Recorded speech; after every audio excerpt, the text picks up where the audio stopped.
ఈ మాటలన్న ఈవిడ నా మనవడి కళ్యాణ మండపంలో కనపడటానికి కూడా వీల్లేదు.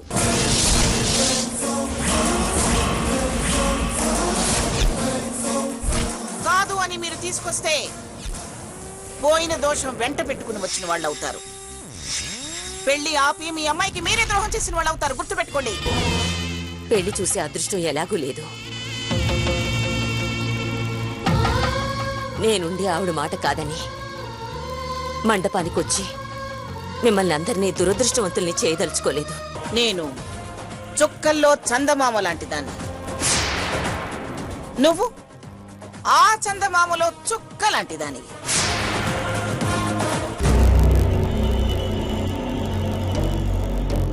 సీత పెళ్లి సెరగొడదాం అని తెగ ప్రయత్నం చేశా. నాకు చెంపదెబ్బలు మిగిలినాయి గాని పెళ్లి పనులు జరిగిపోతానే ఉన్నాయి. ఎలా అబ్బా? ఇప్పుడు ఆ స్వర్ణ సాకేత్ ఫోటోలు చేతిలో ఉన్నా ఆడియో సరిగా ఎనపడి సావలా. తీసుకెళ్లి ఫోటోలు ఆవిడ ముందు భరిస్తే పళ్ళు రాలుగొట్టి పంపిద్దామని భయంగా ఉంది. అసలు అంతలావు పిన్ని అడిలిపోయి బొమ్మలా నిలబడిపోయింది. నన్ను ఇన్ని మాటలన్న ఈవిడ నా మనవడి కళ్యాణ మండపంలో కనపడటానికి కూడా వీల్లేదు. చివరికి దిగొచ్చి తనే కాళ్ళు ఏళ్ళు పట్టుకుంటా అంది. తప్పు చేసిందాన్ని నేను. మీరు క్షమాపణలు అడగడం ఏమిటి? నేనే అడుగుతాను. నేనే అంత, నా బతికి అంత. ఈ పెళ్లి పెటాకులు చేయటం ఎట్టా ఎట్టా ఎట్టా ఎట్టా ఎట్టా ఎట్టా అర్జున పలుగున పార్టీ పిండి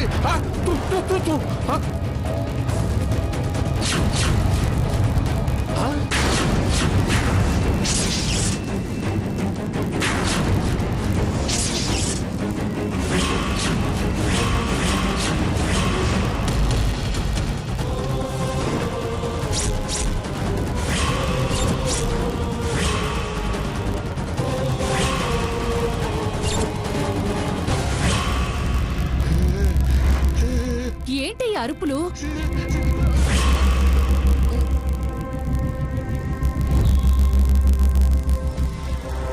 ఏమైందయ్యా?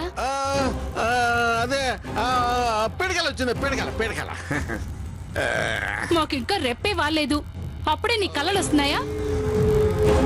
పాడు పనులు చేసేవాడికి పాడు కళ్ళలే వస్తాయి.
ఎంత మ్యాటర్ ఉందా?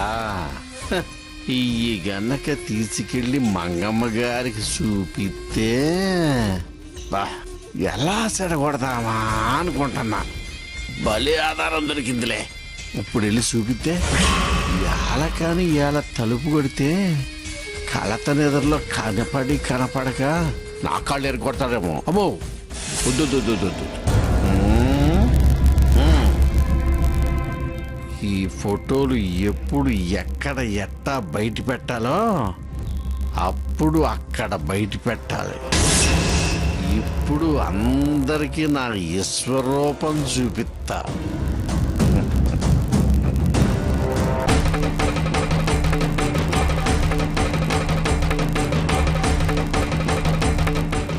నువ్వేం టెన్షన్ పడకు.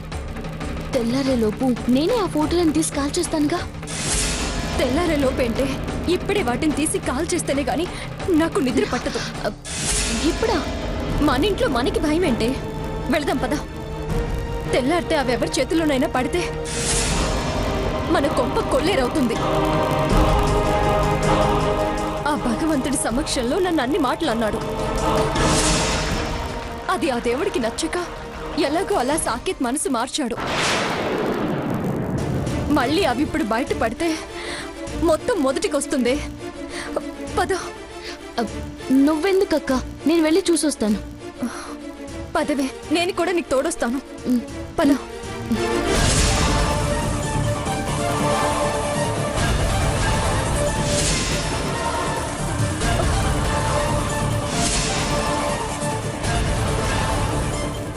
బాబాయ్ ఎప్పుడు గుమ్మం దగ్గర పడుకుంటాడు కదా, ఈ రోజు ఏంటి ఇక్కడ పడుకున్నాడు? అదే నాకు అర్థం కావట్లేదక్క. అయినా ఏం పర్వాలేదు, ముందు నువ్వు వెళ్ళి ఫోటోలు ఎక్కడ పెట్టావో నేను చూస్తుంటాను.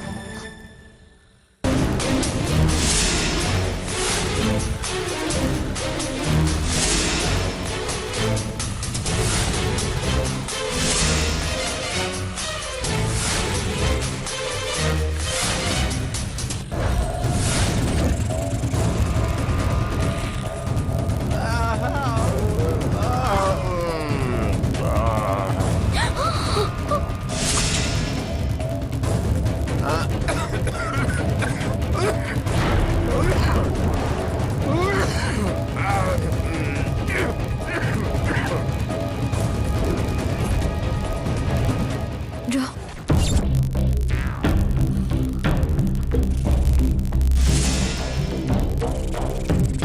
సీత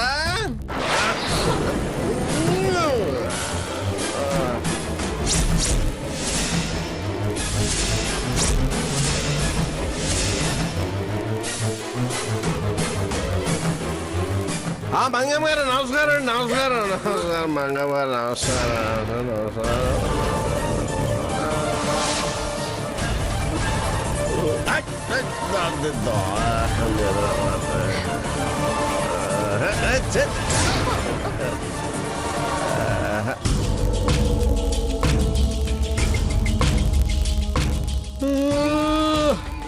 నిద్రపట్టి చావట్లేదా?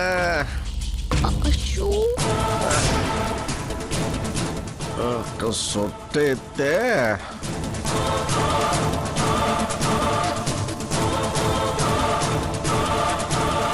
ఇప్పుడు ఎలాగే? ఉండక్క, నువ్వు ఉండు. మనం ఇక్కడే దాక్కుందాం.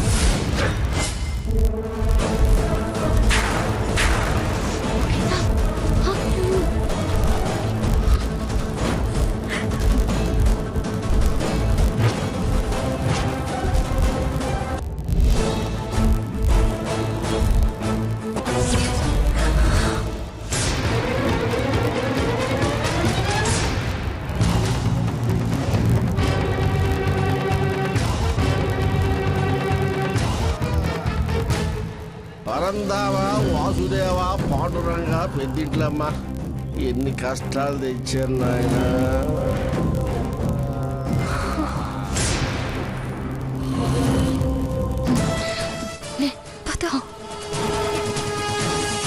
చూడు,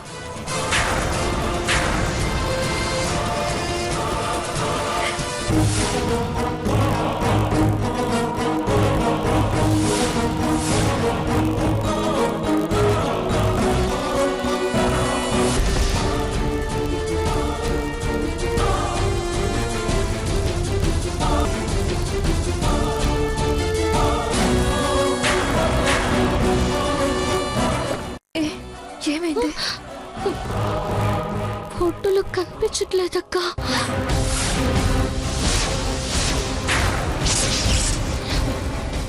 అక్క, ఇప్పుడు లాభం లేదు.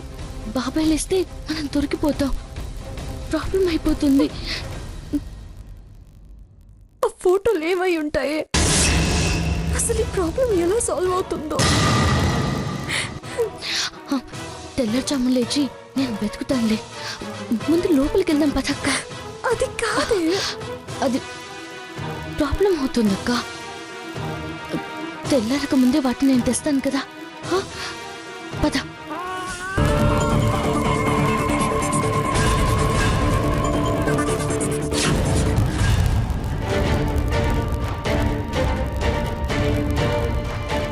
ఛా, బాబాయ్ ఒకడు ఫోటోలు తీద్దామంటే లేచి కూర్చున్నాడు. చాలా టెన్షన్గా ఉంది. ఏమవుతుందో ఏంటో, ఆ ఫోటోలు దొరుకుతాయో లేవో.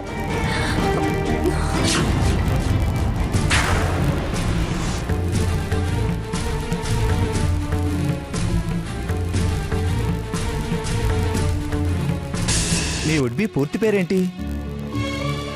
సాకేత్ రామ్. డాడీ పేరు? రామచంద్రయ్య. సాకేత్ రామ్లో 6 ఉంది, రామచంద్రయ్యలో 6 ఉంది. డాడీ ప్రపోజల్ ప్రకారం వుడ్ బీకి ఇస్తున్నారు కాబట్టి 6 తీసుకోండి.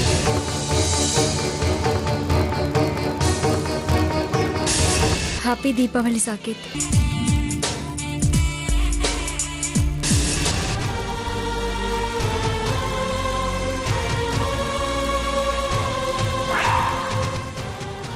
నిజంగానే కొంగును బంగారం కడితే కాపురం బాగుంటుందని కట్టాడా, లేకపోతే నా వస్తువు నాకే రిటర్న్ ఇవ్వడానికి కట్టాడా?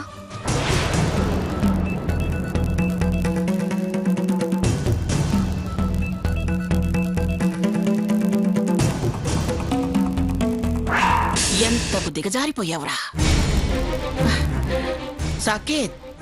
నీ అవసరాలన్నీ చూసిందానిరా. నీ అర్ధాంగి విషయంలో తప్పు చేస్తాన్రా? ఏరా, నీకు కానిదాన్ని కట్టబెడతాననుకున్నావా? దోషం అంది, కుట్ర అంది, అన్నీ క్లియర్ అవుతాయంది. కానీ క్లియర్ అయినట్టు నాకు అనిపించట్లేదు. మైండ్లో ఏదో డిస్టర్బెన్స్, రకరకాల ఆలోచనలు. దేని మీద కాన్సన్ట్రేట్ చేయలేకపోతున్నాను. ఛా.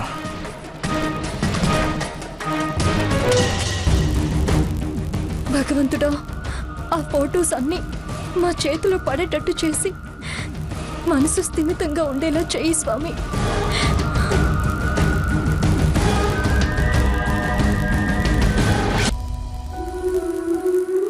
సీత గారు, మీ పెళ్ళి ఏ డిస్టర్బెన్స్ లేకుండా జరగాలని మనసారా కోరుకుంటున్నాను. నన్ను నమ్మండి ప్లీజ్.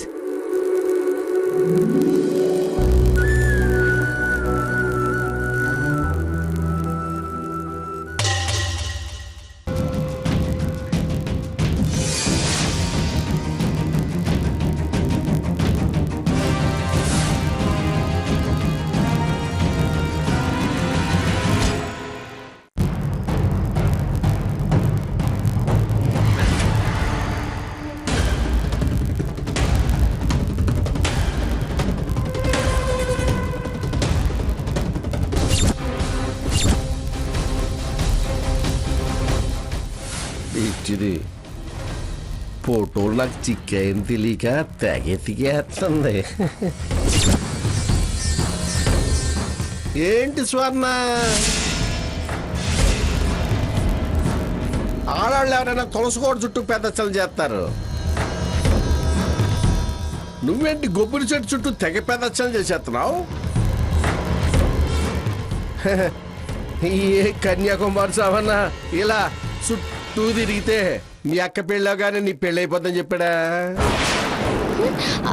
అదేం లేదు బాబాయ్, ఊడుస్తున్నా. అబ్బచ్చా,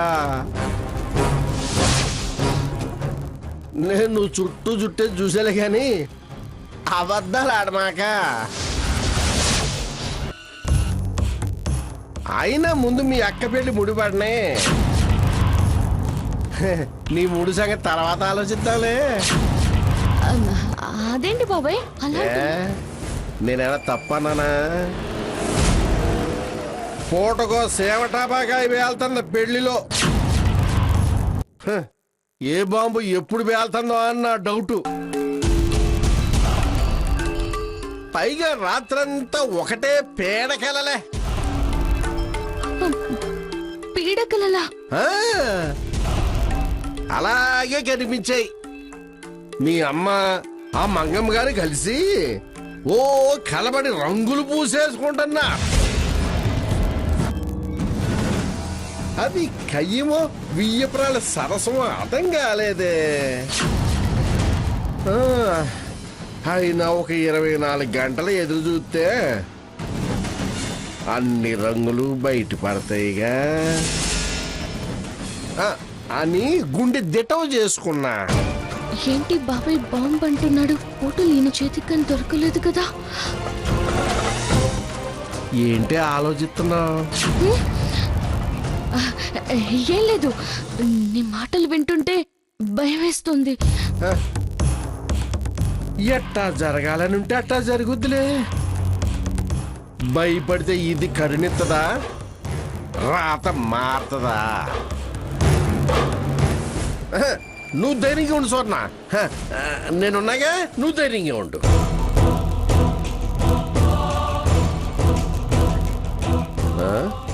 స్వర్ణ, అదేంటి ఓడకుండా అట్టేళ్తున్నా?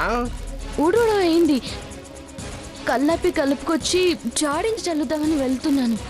అట్టాగా, వెళ్ళు. ఎవరు ఎవరిని జాడిస్తారో తెలుస్తుందిలే. బాంబు నా దగ్గరే ఉంది, దాని ఒత్తి నా దగ్గరే ఉంది.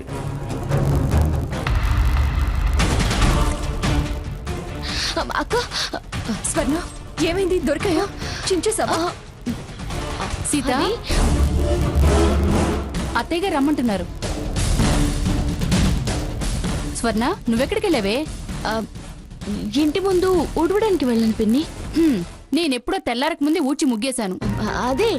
అదే చూసి వచ్చేసా. సరే, అత్తయ్య గారు పిలుస్తున్నారు, త్వరగా రండి. వస్తున్నాం పిన్ని, నువ్వు వెళ్ళు.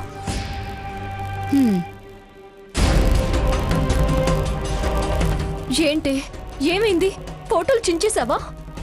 అది కాదక్క, చెట్టు చుట్టూ వెతికాను, ఎక్కడ ఫోటోలు కనిపించలేదు.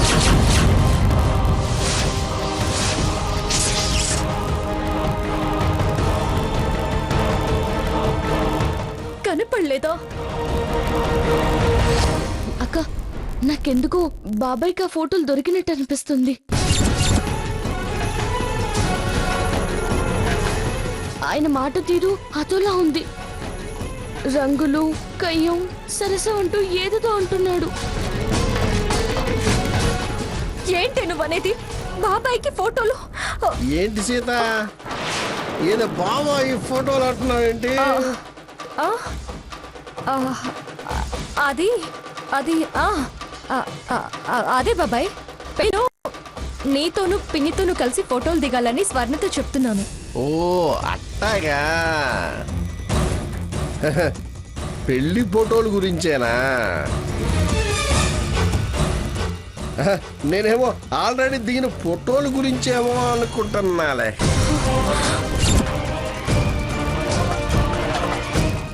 దిగిన ఫోటోలేంటి? నువ్వు దిగి ఉండవులే, ఎవరో తీసుంటారు.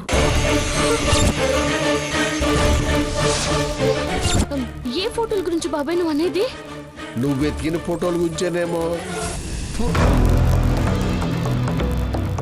ఇది నన్ను చూసి మాట మార్చిన ఫోటోల గురించేమో అనుకున్నాలే. బాబాయ్, నువ్వేం మాట్లాడుతున్నావు? ఇది ఇందాక కొబ్బరి చెట్టుకు ఓ తెగ పెదచ్చలు చేస్తా నా చెవిలో పెద్ద పువ్వు ఎట్టింది.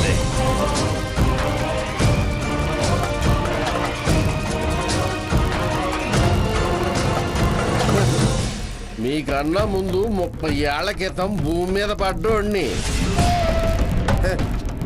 నన్ను మీరు ఎర్రియంగప్పని చేస్తా ఉంటే ఎర్రెక్కి ఏదో వాగుతున్నాలే అమ్మా.